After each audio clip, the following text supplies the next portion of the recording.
Hi, my name is Kory Easterday. I am a creative photographer slash digital artist based out of Indianapolis, Indiana.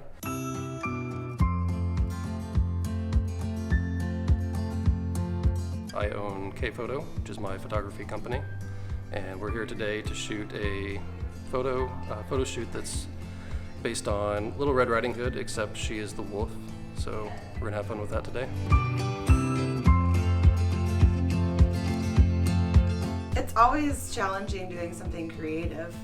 And their face shapes, the way like their hair works, what you have to do, it's always so different. Like the needs, I don't know. It's just always fun trying to like make something different and work with what you have and go from there.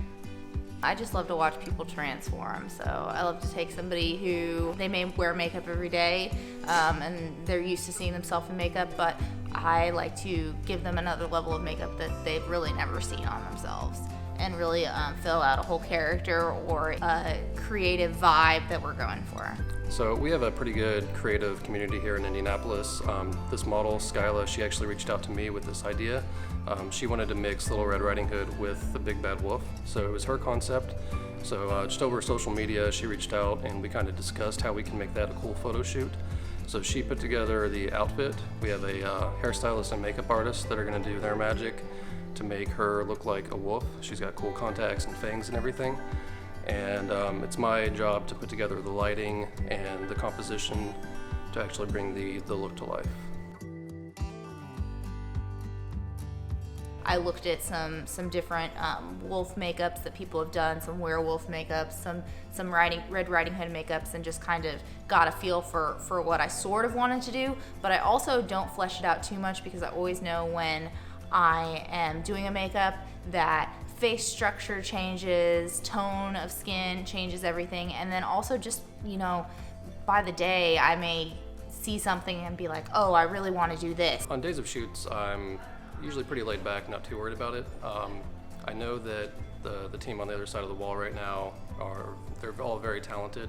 So when they're done working on the model, I'm gonna have something amazing just to begin with, to start working with. Yeah, I'm usually pretty laid back, pretty optimistic about it. My biggest challenge is to make sure that I highlight the hard work that they've done. I have a goal, and then you kind of just work as you're going and see what else pops up.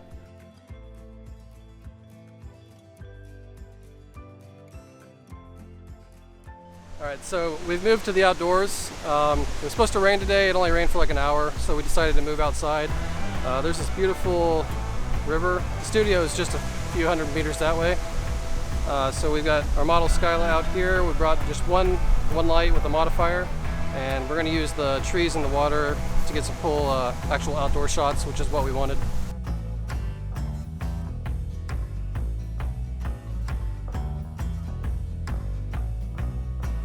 The wind is great because it moves her hair around, it shows that we're actually outside, it's not just a backdrop in Photoshop. Unfortunately, it makes things a little difficult because her hair gets in her face and the hood on the coat keeps dropping, so it's both good and bad.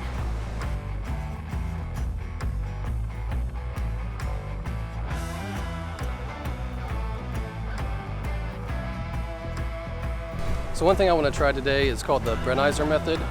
So the thing is, whenever you get like a really wide shot where you have your subject and a lot of background, you don't get much depth of field where the background looks blurry, and that just has to do with the way optics works with lenses. But this guy named Burnside came up with this idea where you use like a long telephoto portrait lens, and you actually take like up to 20 photos that are all like very close to each other. And then in Photoshop, you stitch them all together to make it look like it's one photo. And the effect that this has is you get the wide shot with the background, but you get a more narrow depth of field than would be possible with a wide lens. So I'm gonna try that today and see if it works out.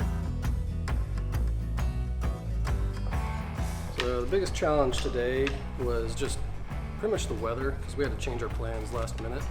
And then it ended up not raining as much as the forecast said it was going to. So we got set up inside and ended up shooting inside and outside. So that was a pretty big challenge. Overall, the day went great. The teeth were a little bit frustrating when it didn't come out the first time. Oh no! The makeup actually, it was different than I was thinking it was going to be, but it kind of always ends up like that. It always ends up different than I see it in my head, but I really like the way it came out. It looked really good with her face shape. The hair was incredible. I've never worked with this particular hair artist before, but she did an amazing job, and I just love the way it all came together.